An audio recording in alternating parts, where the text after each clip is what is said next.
wolves can teach them a lesson.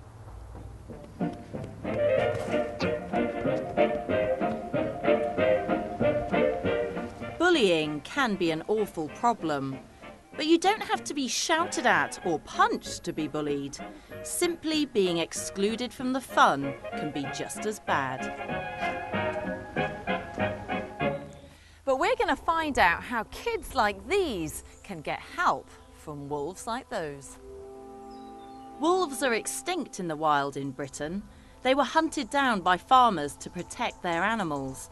The only place you'll find them these days is in wildlife parks like Wildwood near Canterbury in Kent. The relationship between man and wolves goes back many, many thousands of years, many tens of thousands of years. The first domestic animal was a wolf. Humans have got a real affinity with wolves very deep down in our psyches, very deep down, long evolutionary time ago. We used to share with the wolf. We could learn from the wolf and prosper from knowing the ways of the wolf. And if you think wolves like these could do you some damage, you'd be right.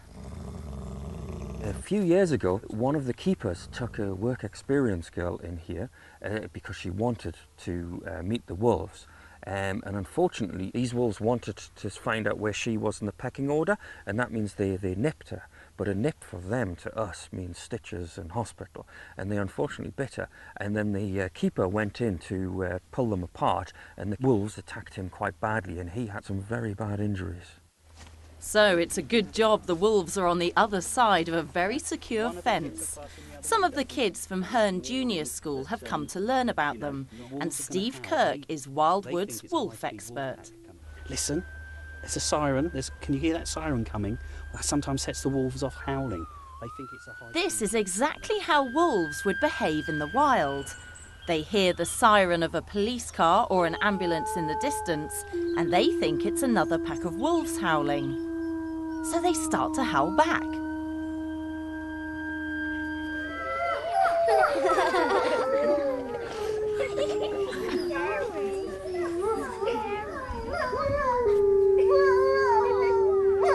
think they were brilliant, really, just brilliant.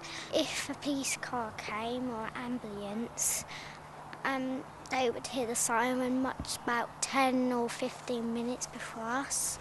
But the howling isn't the only reason we're here. We're interested in the behaviour of wolves and children. So do children behave like wolves and wolves behave like children? In many ways they do. They form tight-knit social groups. They're very sensitive, and of course they do have this constant use of body language, probably more than adults in many ways. He can curl his lips back and you can see the big black line around his mouth that shows how he's feeling. Steve teaches the kids how the wolves talk with body language, and he gets a volunteer to demonstrate how they use their tails. I'm getting far too into this. Okay. Right, Steve tells us that if you dominate a wolf, its ears and its tail go down. If the wolf dominates you, its ears and tail go up. So there you go, a very excited tail there. So let's try a little experiment. Big people will dominate wolves, so I'm putting on a few layers of coats to make it look like I'm all muscle. In theory, they'll take one look at me and become submissive. You see, look at that body posture of the wolf. It's all hunkered down, its ears are back, and its tail's down. And that's showing that it now thinks it's actually subservient to you, because you're looking much bigger than you are. Look how it's just because of my scared. coats, yeah. That's just because of the coat. Now, if we go and take your coats off and come back, and then they might have a different posture. They might think they're a bit more aggressive. Shall I go and do towards that? you. Do it now. Now I'm going to look a lot smaller. Is it going to make a difference to the wolves? Who's boss? Okay, you are. Who's boss? Ears are more upright. That's right.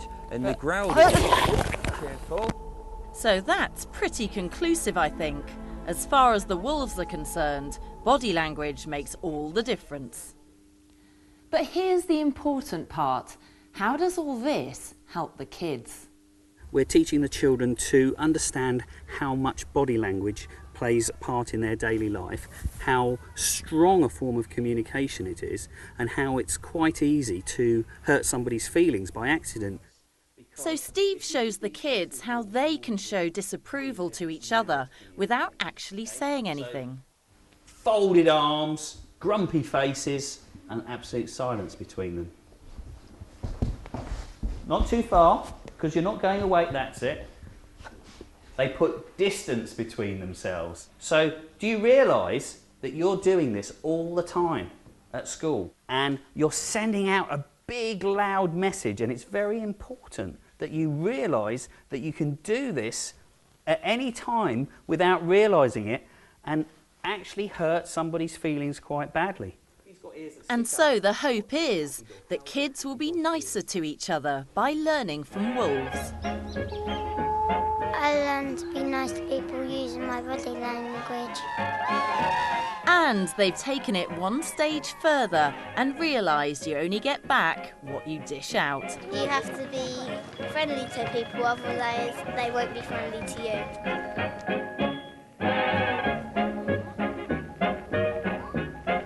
If you're happy, they will come and play with you, and that's the best way to get friends.